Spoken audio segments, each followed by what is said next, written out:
Welcome to the Xiaomi Mi 10T unboxing and quick review. It's been long since I posted a video, so today everything restarts once again. You must have seen a lot of unboxing videos of this phone, so I have tried my best to keep it as unique as possible with some added details. Anyways, this is the box of the Mi 10T. This is the Snapdragon 865 5G variant. The box is sophisticated. At the bottom we have some details of the phone, including its black color, a RAM of 8GB and 128GB internal storage. The price details of this phone for different countries are appearing on your screen. Let's quickly take the wraps off from this box, and here is the warranty card. And let's get into the box now. Right at the top we have the sleeve. In this we get a SIM eject tool. There is a Type-C to 3.5mm headphone jack converter. I am sure we still don't get a headphone with this phone. And we have some paperwork, a dual tone TPU case. I actually like this. Other brands should also try to make their typical TPU cases look better with something similar to this. Here is our phone, and phone's top sticker tells us about its battery, its 144Hz refresh rate, and its 5G Snapdragon 865 chipset. I'll also turn this phone on and put it on a side. In the meanwhile, we'll see what else is there in the box. And here is a 33-watt fast charger, and a USB Type-C cable is also in the box. And this is pretty much it. I'll set this phone up and see you guys in a bit.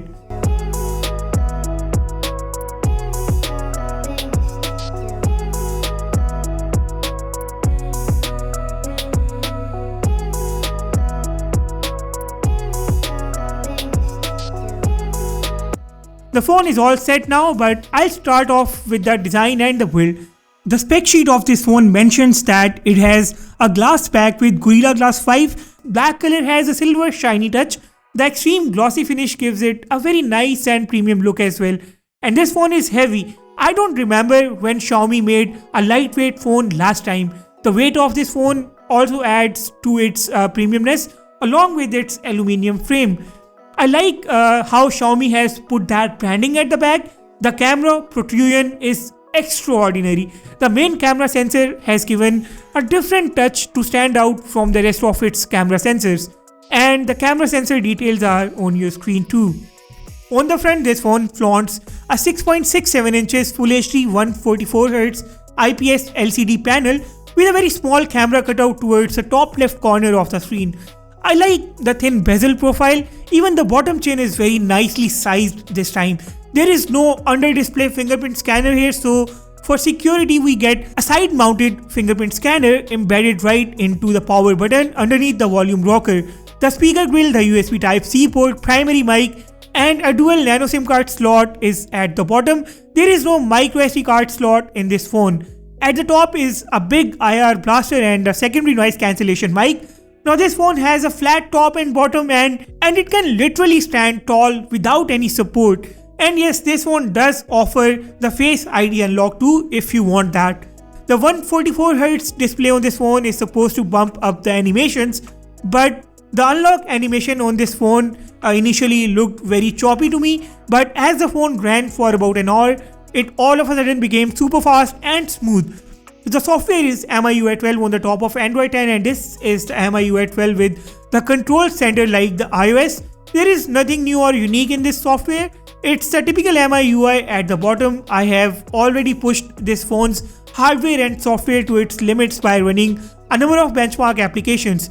The Snapdragon 865 on this handset posts a score of 586K, and that I must tell you is huge. This score for a phone that comes under $420. Actually, a phone under $420 giving you Snapdragon 865 itself is something unusual. So you're not going to face any performance caveats as far as that is your concern. This chipset is coupled with Adreno 650 GPU, 8GB of RAM and 128GB UFS 3.1 storage. And here is the storage benchmark right on your screen. I did run the Geekbench on this phone, and both the single and the multi-core scores are appearing on your screen too. The 3D Mark gaming scores are now on your screen. I will definitely do a full gaming test of this phone which should be out on my channel in a couple of days. Before I forget, let me tell you about the typing experience on this phone. I think Xiaomi has upgraded the vibration motor, or it has actually improved it. The haptic feedback is amazing. It gives a very nice clicky sound and feel. I remember getting such an experience from the Samsung Galaxy Note 20 Ultra. We get a dual stereo speaker setup in this phone and the sound output is really good. I have no issues with the display quality either. LCD display is not that big of a deal considering the other goodies this phone offers. The main 64 megapixels camera on this phone is a Sony IMX682 sensor, and the front has a 20 megapixels camera sensor. As far as the camera app is concerned, it is really powerful. It has all the features that you typically get in a Xiaomi flagship. This phone's camera can shoot 8K at 30 or 24 FPS. It does have the EIS too, but I think the EIS only works in 30 frames per second modes. It does not work with 60 FPS. I am already working on a full camera review of this phone, and for now, I am going to attach some camera samples for you guys to take a look at. There are only daytime shots here, and there's a couple of videos coming your way too.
Battery in this phone is 5000 mAh, but there is 144Hz refresh rate too. Although this is adaptive, in my previous test, the adaptive displays have consumed the same amount of battery that a non-adaptive display with such a refresh rate would consume otherwise. So yeah, do not expect getting a day's battery output while using 144Hz display. Bumping it down to 60Hz will give you only a very minor raise in the battery output of this phone.